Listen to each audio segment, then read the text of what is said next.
Ассалаумағалейкум құрметті көрермендер, сіздермен Нұрасыл Азат және Біліп Жыр арнасы. Бүгінгі видеода біз сіздерге 100 оқырманға үлкен алғысымызды білдіреміз және де тағы да бір керемет видеомызды тамашаларыңызды сұраймыз. Арнаға тіркеліп лайк басып және де 1000 оқырманға дейін жеткіземіз.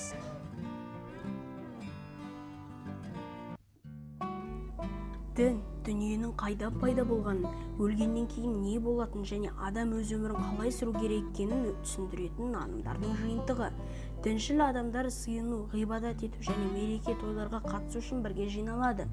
Олар көзге көрінбейтін рухани тылсым дүниеге сенеді, ал ол түсіндіруге ғылымның дәрмені жоқ. Міне достар, бүгінгі видеода біз сіздерге әлемдегі діндер туралы мәлімет беретін боламыз. Ал ендеше видеоға кеттік.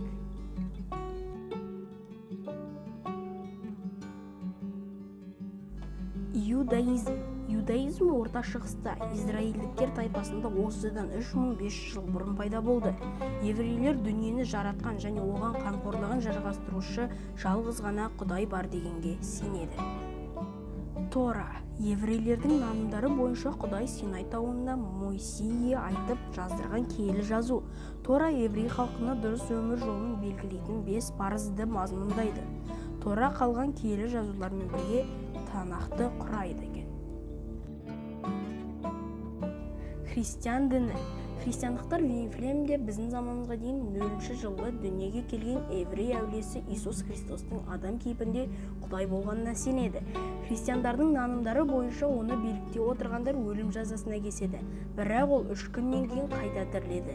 Христиандықтар Библия еврейлердің Танах көне өсиетінен жаңа киелі жазулар жаңа өсиетінен тұрады. Католицизм. Христиан дінінде түрлі ағымдар көп, солардың ішіндегі ең ірісі Римдік католицизм. Римнің католик шіркеуінің басшысы Рим папасы. Католиктер папаны шіркеудің бірінші басшысы қызметі Иисус тағайындаған әулие Петрдің мұрагері деп сенеді. Ислам. Біздің дәуіріміздің 7-ші ғасырында Арабияда Мұхаммед пайғамбар ислам дінінің негізін қалады. Мұсылмандар жерге 25 пайғамбар жіберген жалғыз Құдайға, Аллаға сенеді. Пайғамбардың ең соңғысы Мұхаммед пайғамбар. Оған дейін Авраам, Моисей және Иисус пайғамбарлар болған. Құран. Алланың Мұхаммедке айтқан ілімдері Құран кітабына жазылған. Мұсылмандар Құранның өсиеттері бойынша өмір сүруге тырысады. Солардың ішіндегі ең маңыздылары Құранның парыздары деп аталады. Күніне 5 рет намаз оқу, қайыр садақа беру, Рамадан айында ораза тұту, Меккеге қажылыққа бару, өздерінің діншіліктерін жариялау. Рамазан мұсылман күнтізбесінің 9-шы айы. Сол кезде Құран Мұхаммед пайғамбарға ашылады. Рамазан айында мұсылмандар таң атқаннан күн батқа дейін ештеңе ішпейді де жемейді де. Бұл олардың мұқтаждықтың, кедейліктің не екенін түсінулеріне және намаз оқу мен Құран оқуға жығылуларына көмектеседі. Рамазан аяқталғаннан кейін ауыз ашуға арналған Ид аль-Фитр мерекесі атап өтіледі. Қазақтарда Құрбан айт деп аталады. Діндер адамдар мешітке барады және әр үйде дәстүрлі дастархан жайылады.